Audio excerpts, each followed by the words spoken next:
دوای سەردانەکەی چەند ڕۆژی ڕابردووی بۆ ئێران ئەمڕۆ محەممەد شیع سوودانی سەرۆکوەزیرانی عێراق بە ئامانجی دانیشتن لەگەڵ لایەنە سیاسیەکان هاتە هەرێمی کوردستان و لە هەولێر لەگەڵ نێچیروان بارزانی سەرۆکی هەرێم و مەسرور بارزانی سەرۆکی حکوومەتی هەرێمی کوردستان کۆبووەوە. با پێی ڕاگەیەنراوێکی سەرۆکایەتی هەرێم نێچیروان بارزانی و محەممەد شیع سوودانی ئەنجامەکانی هەڵبژاردنی پەرلەمانی کوردستان، هەنگاوەکانی پێکهێنانی کابینەی نوێی حکوومەتی هەرێم، پەیوەندیەکانی هەولێر و بەغدا و هەروەها بارودۆخی وڵات و دوایین پێشاتەکانی ناوچەکەیان تاوتوێ کردووە.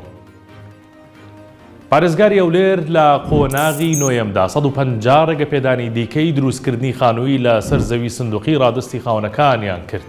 لە ڕێوڕسمەکەدا ئومێد خۆشنا و ئومێدی خواست خاوەن زەویەکان لە زووترین کاتدا بتوانن دەست بە دروستکردنی خانووەکانیان بکەن و ببن بە خاوەن خانووی خۆیان. وتیشی ئەم بڕیارە وەک کار ئاسانی بۆ هاوڵاتیانی هەژار و کەم دەرامەتە و لە پێناو نێشتنی گرفتی نیشتەجێبوون جێبەجێ دەکرێت. پارێزگار ئاشکراشی کرد تا ئێستا زیاتر لە 7350 هاوڵاتی سوودمەند بوونە و ڕێگەپێدانیان پێدراوە خانوو لە سەر زەوی سندوقی دروست بکەن و خانوەکانیان لە نێو حرەمی گوند دروست بکەن یان نۆژەن بکەنەوە. بەڵام نەیشاردەوە هێشتا بەشێکی زۆری دیکەی مامەڵەی هاوڵاتیان ماوە کە لەلایەن لیژنەی پارێزگاوە ئەنجام بدرێت.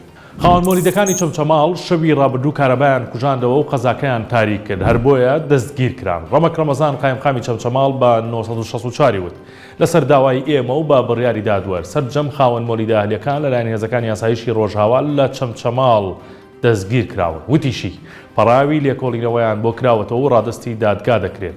دوای کەمبوونەوەی کارەبای نیشتیمانی ئێوارەی دوێنێ خاوەن مۆلیدەکانی چەمچەماڵ مانیان گرت و ڕایانگەیان دەبێت پارەی ئەمپێری کارەبای مۆلیدە زیاد بکرێت، ئەگەر نان لە شەواندا کارەبا بەوە هاوڵاتیان نادەن.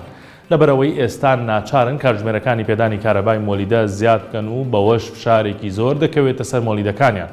دواتر لەسەر سکاڵای قایمقامی چەمچەماڵ بڕیاری دەستگیرکردنیان بۆ دەرچوو. پارێزگاری هەڵەبجە داوا لە وەزارەتی ناوخۆی عێراق دەکات لە پرسی سەرژمێریدا وەک بازنەیەکی سەربەخۆ هەڵسوکەوت لەگەڵ هەڵەبجە بکرێت. لە نووسراوێکی فەرمیدا کە ئازاد تۆفیق پارێزگاری هەڵەبجە ئاراستەی وەزارەتی ناوخۆی عێراقی کردووە و وێنەیەکی دەست 1964 کەوتووە.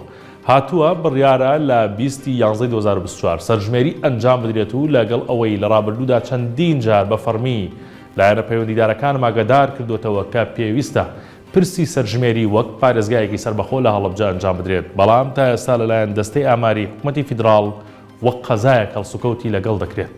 ئازاد تۆفیق دەڵێت لاریکەم ئەگەر بەهۆی کەمی کات نەتوانراوە وەک پارێزگایەکی سەربەخۆ سەرژمێری لە هەڵەبجە ئەنجام بدرێت، ئەوا دەتوانرێت وەک بازنەیەکی سەربەخۆ پرۆسەکە لە هەڵەبجە ئەنجام بدرێت. شاد بن.